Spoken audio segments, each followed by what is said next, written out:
Continuously throughout our lives, our identities shift and alternate depending upon the people, events, and expectations that have been outlined for us. Like most of us, and from a young girl, people had perceived notions of what mold they thought I fit into. With no doubt, I was one of a kind, as I collected snakes, drove a miniature Lambo, and tied my Barbies to the top of my remote control monster trucks. But hey, Dad was proud to be raising a tomboy that shared his same interests. As I got older, people's judgmental tendencies didn't change, although the perceptions were alternated. Suddenly, the Army found me to be too girly and enjoyed making combat Barbie jokes in training. Even still, I was assigned to be a soldier first and a female second. It doesn't surprise me that one of the most favored days of my life was when I was able to step outside this assigned role and make myself feel like a queen. This day did not occur on my senior prom or on my wedding day, although those were great too, but on a spontaneous shopping trip with my best friend. At the time, we were both active duty soldiers and were training hard for deployment in Wiesbaden, Germany. We were allotted a 4-day weekend and took ourselves to Frankfurt for some downtime as true women. I didn't have any particular expectations, but I swear my impulse buying was inherited from my mother. We were window shopping on a small side street when I came across this gem of a formal dress shop, and we walked in like we owned the damn place. Stupid, but here we were spending the next several hours trying on various pricey dresses that we couldn't afford. Or could we?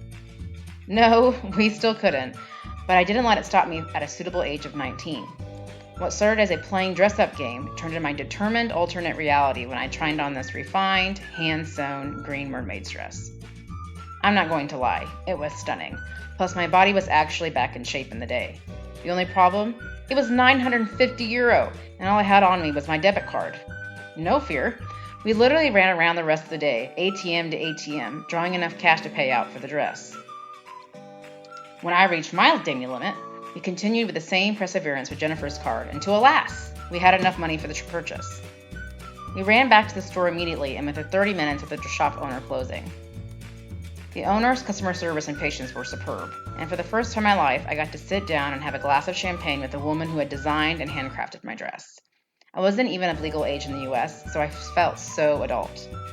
Fortunately, I wasn't in the repeated habit of buying designer clothing in my remaining years there, but that beautiful dress still hangs in my closet. Plus, I wear it to every formal event that I could until my porky legs could no longer fit.